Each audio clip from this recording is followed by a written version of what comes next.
Ginebra versus SMB, tapatan ng dalawang malalakas na teams. For Barangay Ginebra, maganda ang simula sa kanilang bagong taon since galing sila sa panalo kontra sa Magnolia Hotshots nung Pasko. And now kontra SMB naman, Jamie Malonzo is going to be a game time decision after 9 months of being sidelined due to an injury. So malaking tulong si Jamie Malonzo sa front court ng Barangay Ginebra, especially isa sa mga struggles ng Ginebra lately.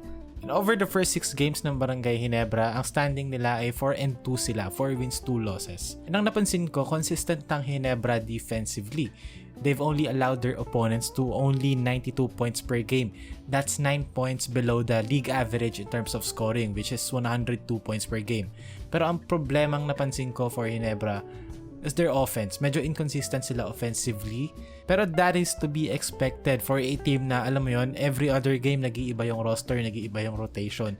And it's also a good thing na defensively, consistent sila. And yes, there are times na mayroong mga defensive breakdowns, hindi ideal yung perimeter defense nila. Pero this game being their 7th game, and unti-unti nang bumabalik yung mga pyesa, it's something to look forward to. So itong video pala na to, there's going to be less video clips muna kasi sa Facebook sunod-sunod na takedown yung mga recent uploads ko. So please bear with me, mga ilang games lang muna na ganito, and kapag medyo lumuwag na ulit, balik na ulit tayo sa usual na format. But despite activating Jamie Malonzo, para sa laro na to hindi pa rin siya makakapaglaro, hindi pa rin siya available.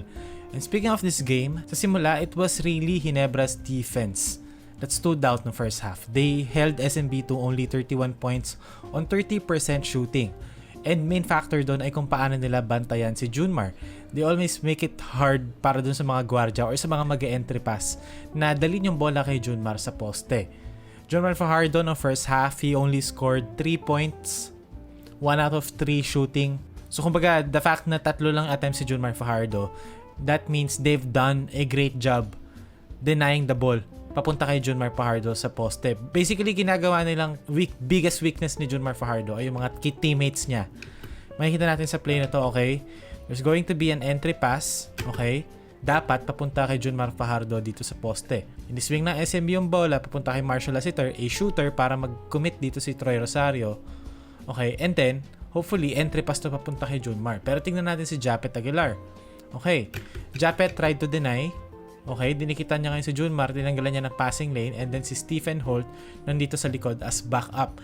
Just in case na yung pasa, ilab pass papunta sa ilalim ng ring, and then libre si Junmar. So kaya may Stephen Holt dyan nakaabang. Also si Justin Brownlee, nakaabang din dito sa nail. Just in case lang, for some reason, mag-ala Junmar si Junmar. So dito, okay, Marshall Lassiter did a good job bringing the ball to Junmar Fajardo. Ayun, nilabpas niya papunta rito sa area na to, kung saan si Japet Aguilar ngayon nasa likod na ni Junmar Fajardo, and mag-isa na lang si Junmar sa ilalim. But look at Ginebra. Okay, Japet Aguilar, naka-recover siya. Talagang, ito talaga yung game plan nila. If a-front nila, if ever makapasa, babalik sila sa ilalim, and then, mapapadala sila ng extra defenders. Makikita natin dito, Stephen Holt, okay, nag-double team kay Junmar. Junmar shoots at the basket, sablay. Si Justin Brownlee naman yung double team, and Ginebra forced Junmar Fajardo to turn the ball over or miss the ball.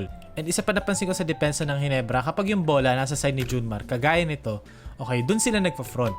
Parang yung sa kanina, okay? Kapag yung bola nasa harap ni Junmar Fajardo, if a-front nila yan, i-deny nila yung pasa, either side. And pinapwersa nila yung SMB, pagka-front nila kay Junmar, nadalhin yung bola sa kabila, okay?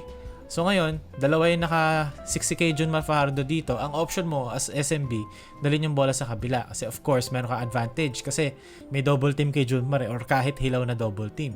Common sense, di ba? May advantage ka sa kabila. So usually, dadalhin talaga nila sa kabila yun. Pero yun yung trap ng Barangay Ginebra. Pinapwersa nila yung SMB na dalhin yung bola away from Junmar Fajardo. Kasi kapag yung SMB dinala yung bola sa kabila, okay, now si Junmar Fajardo, nasa weak side na siya, nasa mid dunker spot na lang siya, nalilimit nila, na ginagawang static ng Ginebra si Junmar.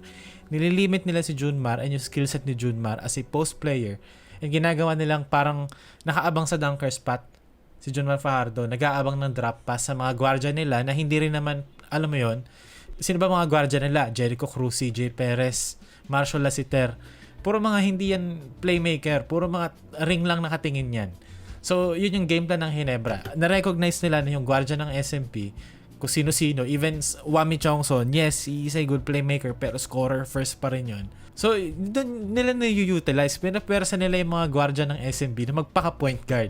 And ang only point guard lang sa roster ng SMB talaga is Chris Ross. Na kapag nasa loob si Chris Ross, iniiwan naman ng Barangay Ginebra and dumo-double team sila kay Junmar Fajardo, making it even harder for Junmar to operate inside.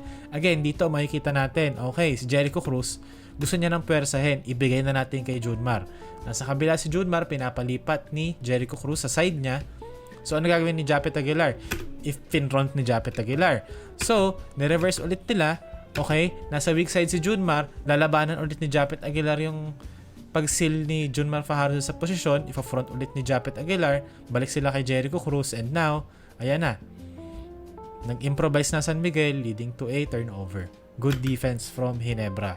Third quarter, lumobo lamang ng Ginebra to 18 points, then nag 2-3 zone ng SMB. Which is a no-no kontra sa mga teams kagaya ng Ginebra na ang priority talaga is to move the ball from side to side.